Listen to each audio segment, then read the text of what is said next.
नमस्कार, money nine के weekend special show company नामा में आपका बहुत बहुत स्वागत है। मैं हूं आपके साथ संदीप ग्रोवर। कंपनी नामा एक ऐसा शो है जिसमें हम आपको बीते कारोबारी हफ्ते यानी सोमवार से शुक्रवार की कॉर्पोरेट जगत की और स्टार्टअप जगत की बड़ी खबरों के बारे में बताते हैं। साथ ही ऐसी खबरों पर भी फोकस करते हैं जिनमें कोई ना कोई विवाद जुड़ा हुआ है। हमारा एक खास सेगमेंट है ऑन द रडार, जिसके जरिए हम आपको ऐसी खबरें बताते हैं। जल्दी से शुरू करते हैं इस हफ्ते की खबरों का सफर। पहले आपको बताते हैं कॉर्पोरेट से जुड़ी हुई इस हफ्ते की तमाम बड़ी सुर्खियां। पहला नाम है वेदांता का। वेदांता और अदानी एंटरप्राइजेस के बीच में जो जंग चल रही है, जो लड़ाई चल रही है, वो अब सुप्रीम कोर्ट तक भी पहुंच गई है। दरअसल वेदांता ने क्या किया है कि जेपी एसोसिएट्स की जो खरीद का सिलसिला है, उस मामले में इन्होंने अब सुप्रीम कोर्ट का दरवाजा खटखटा दिया है।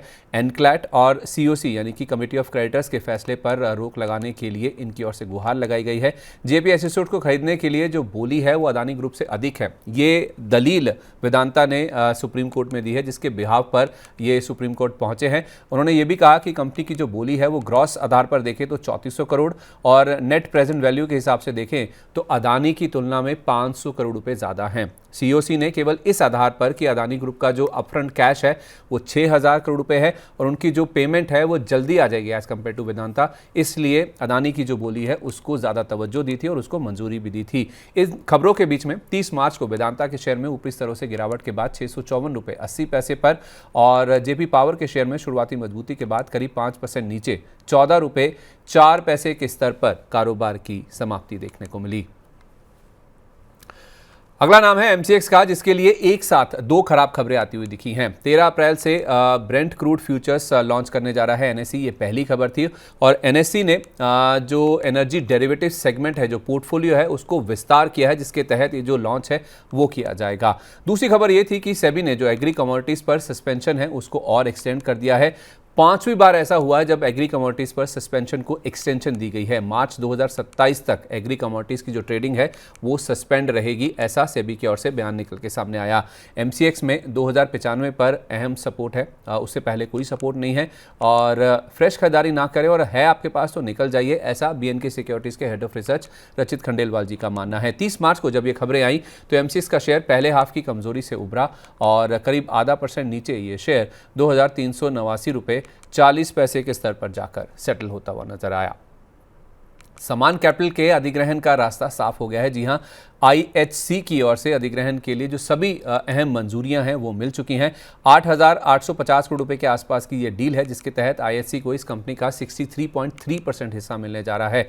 30 मार्च को समान कैपिटल के शेयर में निचले स्तर से रिकवरी हुई और करीब 0.25% ऊपर ये शेयर 149 रुपये 52 पैसे के स्तर पर जाकर बंद होता हुआ दिखा।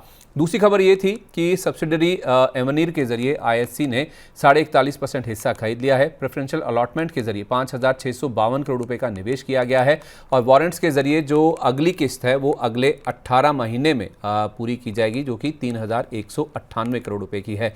इसके अलावा इस डील के तहत शेयरधारकों के लिए एक ओपन ऑफर भी आएगा, जिसका प्राइस 139 रुपये प्रति शेयर तय किया गया है। अगर ओपन ऑफर सफल रहा तो आईएचसी की इस कंपनी में हिस्सेदारी बढ़कर 63.3% पर पहुंचती हुई नजर आएगी।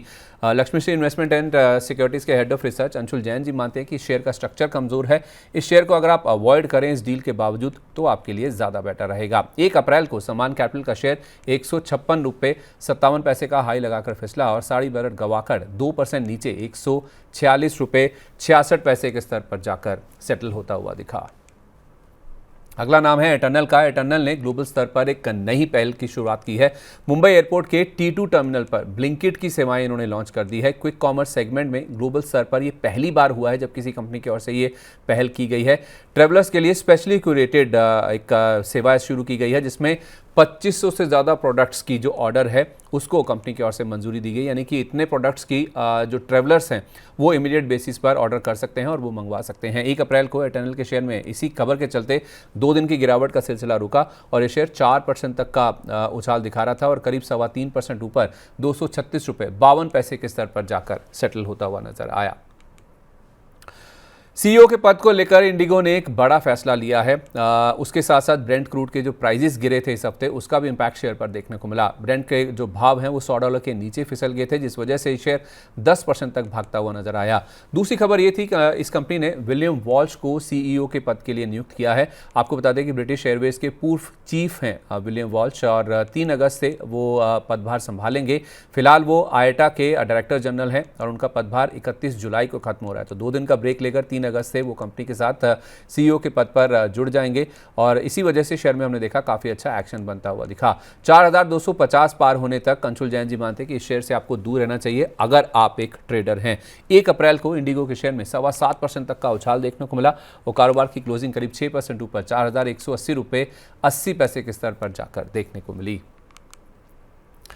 क्वालिटी वॉल्स इंडिया ये अगला नाम है, और एचयूएल जो कि इनके पूर्व प्रमोटर हैं, उनके हाथ से इस कंपनी की कमान निकल चुकी है। जी हां, इस कंपनी के 61.9% हिस्से की जो ट्रांसफर होनी थी प्रक्रिया, वो पूरी हो चुकी है। द मैग्नम आइसक्रीम कंपनी के नाम से एक नीदरलैंड्स की कंपनी है जिसके पास ये जो पूरा हिस्सा वो ट्रांसफर हो चुका है। मौजूदा प्रोमोटर्स यानी कि एचयूएल ने 25 जून 2025 को एक शेयर परचेज एग्रीमेंट साइन किया था, और उसी के तहत ये जो प्रोसेस है पूरा हिस्सा ट्रांसफर करने का या फिर कंपनी को बेचने का, वो पूरा हो चुका है। आपको बता दें 26% डिस्काउंट पर यह शेयर 29 रुपये 80 पैसे पर लिस्ट हुआ था, और उसके बाद भी गिरावट का सिलसिला जारी रहा। विलियम वाला मानती है कि शेयर को 23 रुपये 80 पैसे के आसपास अगर आप खरीदते हैं तो इसमें आपको टारगेट 25 रुपये 40 पैसे और 27 रुपये तक के देख सकते हैं। स्टॉप लॉस आपको 22 रुपये का रखना होगा। इन खबरों के बीच में 1 अप्रैल को क्वालिटी वॉल्स इंडिया के शेयर में 7.25% तक का उछाल देखने को मिला, और ये शेयर करीब 6.25% ऊपर 23 रुपये 77 पैसे के स्तर पर जाकर सेटल होता हुआ दिखा। मार्च के बिजनेस अपडेट्स बताने के बाद ओला इलेक्ट्रिक के शेयर में दमदार एक्शन देखने को मिला। इसके जो बिजनेस अपडेट्स आए थे उनके मुताबिक 10 लाख रजिस्ट्रेशन करने वाली ये कंपनी पहली कंपनी बन गई है। मार्च में कंपनी के जो रजिस्ट्रेशन हैं उसमें 2.5 गुना या यूं कहें 150% का हमने उछाल दर्ज होता हुआ दिखा। मार्च में रजिस्ट्रेशन 3973 से बढ़कर मंथ ऑन मंथ बेसिस पर 10,117 यूनिट पर पहुंच गए। इसके साथ साथ इस कंपनी ने जो पार्ट्स की उपलब्धता है, जो अवेलेबिलिटी है, उसकी समस्या को भी खत्म कर दिया है, और 80% गाड़ियों की जो सर्विस है वो इस कंपनी ने सेम डे कर ली है। ऐसा न्यूज़ रिपोर्ट निकल के सामने आई थी। विलियम बाला इन्होंने 23 रुपये 73 पैसे से आपको इस स्टॉक में खरीदारी करने की राय दी थी, जिसमें 26 रुपये 28 रुपये 30 पैसे के टारगेट दिए थे और 22 रुपये का स्टॉप लॉस दिया गया था। अब चूंकि शेयर काफ़ी चल चुका है, अब यहाँ से अगर आप खरीदारी करते हैं तो आपका जो नया स्टॉप लॉस का लेवल है वो 25% होना चाहिए, और केवल 50% पोजीशन ही आपको इसमें बनानी है, यानी कि आपको वॉल्यूम या क्वांटिटी कम रख के चलनी है। 1 अप्रैल को इंटरडे में 13.5% तक की तेजी देखने को मिली इस शेयर में, और अच्छे खासे गेंस के साथ 25 रुपये 89 पैसे के शेयर पर जाकर ये सेटल होता हुआ दिखा। 2 अप्रैल को खबर थी, यानी कि गुरुवार के सेशन में, कि रॉडस्टर एक्स प्लस नाम की इनकी जो इलेक्ट्रिक बाइक है उसके दाम इन्होंने 60,000 रुपये कम कर दिए। जी हाँ, 1,90,000 से घटाकर इसको 1,30,000 रुपये कर दिया गया है एक शोरूम की कीमत को, और इसके पीछे का हवाला ये दिया गया कि इनकी जो गीगा फैक्ट्री है उसमें 4680 भारत सेल का जो उत्पादन है वो काफ़ी हद तक स्केल अप हुआ है, जिससे इनकी कॉस्ट ऑफ प्रोडक्शन कम हुई है, और इसी का फायदा ये अपने ग्राहकों को पास ऑन कर रहे हैं। 2 दिन तक शेयर में दमदार एक्शन बनता हुआ दिखा, और 2 दिन में शेयर 25% तक भागता हुआ नजर आया। 2 अप्रैल को ओला इलेक्ट्रिक के शेयर में 28 रुपये 62 पैसे तक का उछाल देखने को मिला, और 9% की मजबूती के साथ ये शेयर 28 रुपये 34 पैसे के स्तर पर जाकर सेटल होता हुआ दिखा। एनएसई के आईपीओ को लेकर इस हफ्ते एक बड़ा अपडेट आया। इसमें अपडेट ये था कि आईपीओ में जो 20,000 करोड़ रुपए का ओएफएस है उसके लिए शेयर धारकों को इन्होंने एक लेटर लिखा है। इस लेटर के तहत आईपीओ में शेयर टेंडर करने के लिए शेयर होल्डर्स को बोला गया है एनएसई की ओर से, और आपको बता दें कि एक्सप्रेशन ऑफ इंटरेस्ट की जो डेडलाइन है वो 27 अप्रैल शाम 5 बजे तक के लिए सेट की गई है। इसमें कुछ एलिजिबिलिटी क्राइटेरिया भी बताए गए, यानी कि कौन शेयर होल्डर्स हैं जो अपने शेयर्स टेंडर कर सकते हैं। पहली बात तो वो शेयर होल्डर्स अपने शेयर टेंडर कर सकते हैं जिनके पास शेयर्स जो हैं वो पूरी तरह से पेड अप हैं। दूसरी बात, 15 जून 2025 से पहले की होल्डिंग होनी चाहिए, यानी कि जब डीआरएचपी की फाइलिंग होगी उससे 1 साल पहले की होल्डिंग होनी चाहिए, जिससे ये भी अंदाजा लग जाता है कि इनका डीआरएचपी कब दाखिल किया जाएगा।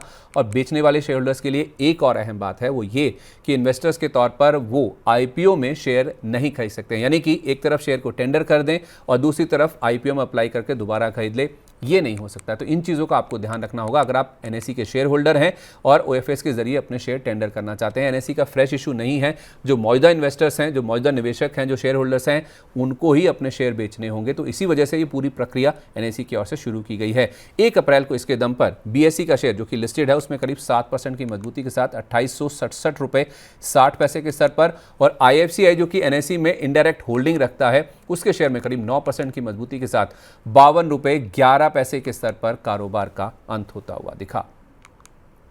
अगला नाम है एनटीपीसी ग्रीन का। इसके लिए इस हफ्ते दो बड़ी खबरें आई हैं। पहले ये बात ये कि पीटीसी इंडिया के साथ इस कंपनी ने एक एमओयू साइन किया है। रिन्यूएबल एनर्जी पावर की सेल के लिए ये करार किया गया है।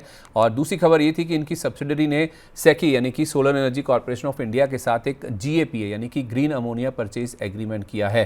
हालांकि पीएचडी कैपिटल के founder and CEO Pradeep Haldar ji मानते हैं कि शेयर में नई खरीदारी के लिए आपको इंतजार करना चाहिए, लेकिन इस खबर के दम पर 1 अप्रैल को शेयर में दमदार एक्शन था। 6.5% के आसपास की मजबूती लेकर यह शेयर 98 रुपये 21 पैसे के स्तर पर जाकर सेटल हुआ।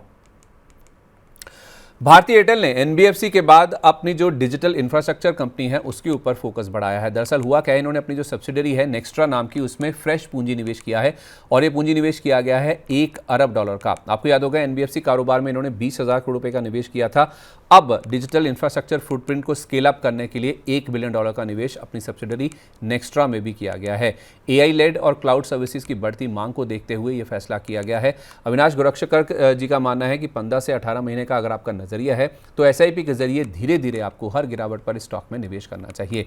1 अप्रैल को भारतीय एयरटेल के शेयर में इंटरडे की सारी बढ़त गंवाने के बाद 1781 रुपये 90 पैसे के स्तर पर कारोबार की क्लोजिंग देखने को मिली। फंडिंग हासिल करने के लिए इरिडा जो कि एक सरकारी कंपनी है उसने जापानी कंपनी के साथ हाथ मिलाया है। कंपनी ने एसएमबीसी यानी कि सुमितोमो मित्सुई बैंकिंग कॉर्पोरेशन के साथ फंडिंग के लिए एक करार किया है, जिसके तहत ईसीबीस के जरिए 28 अरब येन की रकम जुटाने के लिए करार किया गया है। ईसीबीस यानी कि एक्सटर्नल कमर्शियल बोरिंग्स। और शेयर में नई खरीदारी या फिर एवरेज करने की गलती ना करें, ऐसा पीएचडी कैपिटल के फाउंडर एंड सीईओ मानते हैं, क्योंकि स्ट्रक्चर स्टॉक का अभी भी काफी कमजोर है।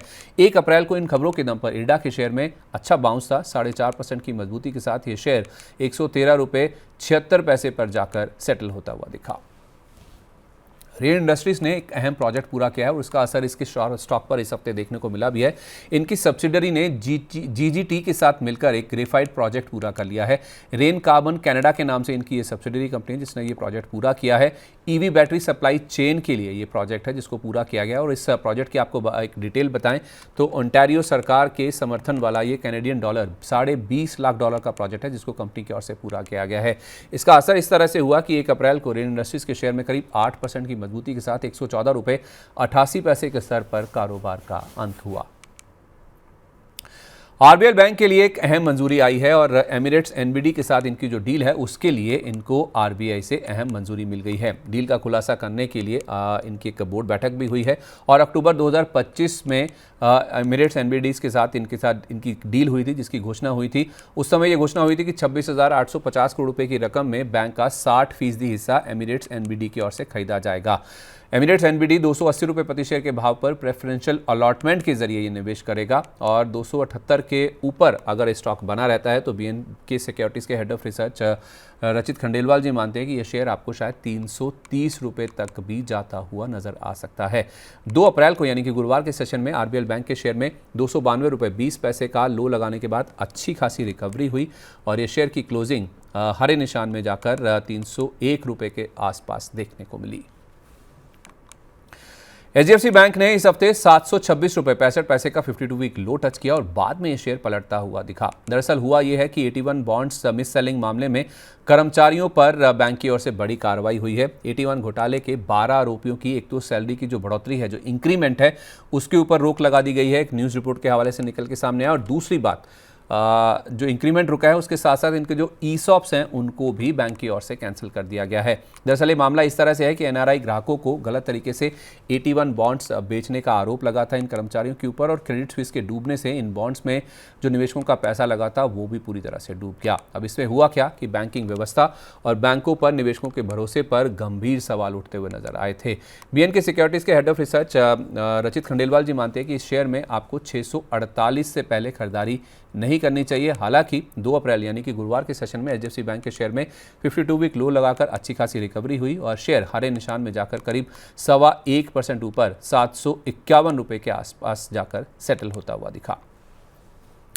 चलिए बात करते हैं प्राइमरी मार्केट की। इस हफ्ते सेकेंडरी मार्केट में 4 नई कंपनियों ने दस्तक दी। इसमें पहला नाम है CMPDI का। ये कोल इंडिया की सब्सिडरी कंपनी है जिसकी लिस्टिंग कमजोर रही। जी हां, NSE पर ये शेयर 160 रुपये के भाव पर लिस्ट हुआ, जो कि इशू प्राइस के मुकाबले देखें तो 7% के डिस्काउंट पर है। 172 रुपये पर शेयर इसका जो प्राइस इशू प्राइस है वो तय किया गया था और ग्रे मार्केट मान के चल रहा था कि 177 रुपये के आसपास इसकी लिस्टिंग हो सकती है।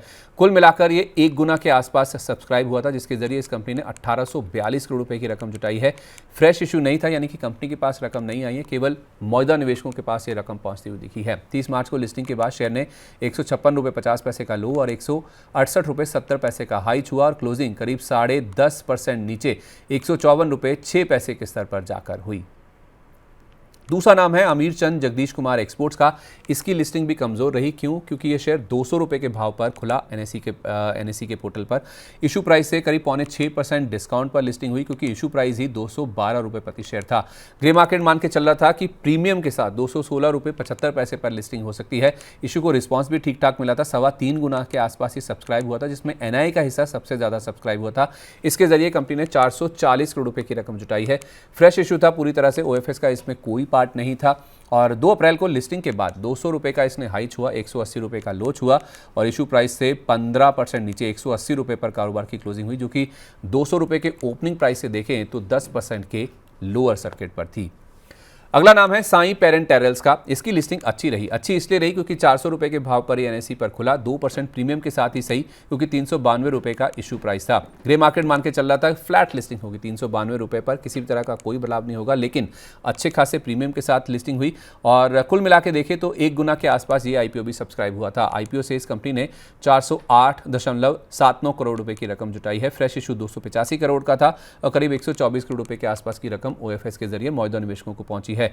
2 अप्रैल यानी कि गुरुवार को लिस्टिंग के बाद 416 रुपये का हाई छुआ शेयर ने, 400 रुपये का लो भी छुआ और इशू प्राइस से करीब 3.5% ऊपर 405 रुपये 70 पैसे के स्तर पर जाकर स्टॉक सेटल होता हुआ दिखा। अगला नाम है पावरिका का। इसकी लिस्टिंग अच्छी नहीं रही है क्योंकि 366 रुपये के भाव पर स्टॉक लिस्ट हुआ, यानी कि 7.25% के डिस्काउंट पर, क्योंकि इशू प्राइस 395 रुपये प्रति शेयर था। ग्रे मार्केट को उम्मीद थी कि अच्छी लिस्टिंग होगी, 8-7-8 रुपये ऊपर 403 रुपये 50 पैसे के आसपास ये लिस्ट होगा। 1.5 गुना के आसपास ये IPO सब्सक्राइब हुआ था। बड़ा इशू था 1100 करोड़ रुपये का, जिसमें फ्रेश इशू था 700 करोड़ रुपये का और OFS का पार्ट था 400 करोड़ रुपये का। लिस्टिंग के बाद 390 रुपये का इसने हाई छुआ, 365 रुपये 10 पैसे का लो छुआ और इशू प्राइस से करीब 2.5% नीचे 385 रुपये पर जाकर इस शेयर की क्लोजिंग देखने को मिली। तो ये थी बीते कारोबारी हफ्ते की कॉर्पोरेट जगत से जुड़ी बड़ी सुर्खियां। चलिए अब रुक करते हैं कॉर्पोरेट जगत की ऐसी खबरों का जिनमें कोई ना कोई विवाद जुड़ा हुआ है। आपको ले चलते हैं हमारे खास सेगमेंट ऑन द रडार की तरफ और इसमें पहला नाम है बैंक ऑफ बड़ौदा का। बैंक ऑफ बड़ौदा पर पिछले वीकेंड की बात करें तो MP सरकार का एक बड़ा एक्शन होता हुआ दिखा। MP सरकार ने बीते शुक्रवार को 5 साल के लिए इस बैंक के ऊपर बैन लगा दिया और 28 मार्च को बैंक के रिप्रेजेंटेशन के बाद इस बैन को हटा भी लिया गया, यानी कि 24 घंटे के अंदर काफ़ी बड़ा उथल पुथल न्यूज़ के हवाले से बैंक ऑफ बड़ौदा के लिए आया। अब हुआ यह था कि CM किसान योजना फंड में 1751 करोड़ रुपए के लैप्स के चलते ये बैन लगाया गया था।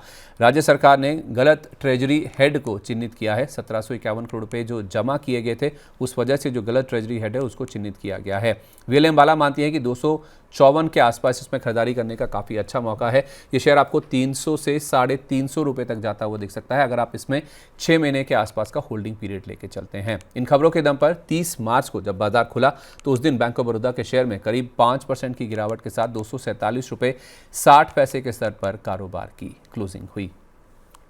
तो आज के एपिसोड में बस इतना ही। खबरों के सिलसिले को हम यहीं पर विराम देते हैं। अगले शनिवार को आपसे फिर मुलाकात होगी इसी समय नई खबरों के साथ। तब तक आप जुड़े रहिए मनी 9 के साथ। और विदा लेने से पहले एक अहम बात, अगर आपको हमारा इस हफ्ते का शो अच्छा लगा है तो नीचे कमेंट बॉक्स में अपनी राय, अपने सुझाव हमारे साथ ज़रूर शेयर करें और अपने दोस्तों को, सहयोगियों और रिश्तेदारों को भी इस वीडियो का लिंक ज़रूर शेयर करें अगर आपको ये खबरें अच्छी लगी हैं और आपको पूरा हेड्सअप मिला है तो। एक और ज़रूरी बात, मनी 9 आपके लिए लेकर आया है मनी 9 प्राइम मेंबरशिप, जिसमें हमारे एक्सक्लूसिव कंटेंट को देखने के लिए, अपनी स्टॉक्स और म्यूचुअल फंड पोर्टफोलियो से जुड़ी हुई उलझनों का जवाब पाने के लिए आप सब्सक्राइब कर सकते हैं हमारे प्राइम प्लान्स को। ज्वाइन करने के लिए मनी 9 के यूट्यूब पेज पर जाइए। प्रेस करने के बाद आपको ये 3 विकल्प दिखेंगे, इनमें से अपना प्लान चुन लीजिए, पेमेंट कर दीजिए और बन जाइए हमारे प्राइम मेंबर। और उसके बाद हम आपके सवालों के जवाब प्राथमिकता से देंगे। तो आज के एपिसोड में बस इतना ही। नमस्कार, हैप्पी लॉन्ग वीकेंड।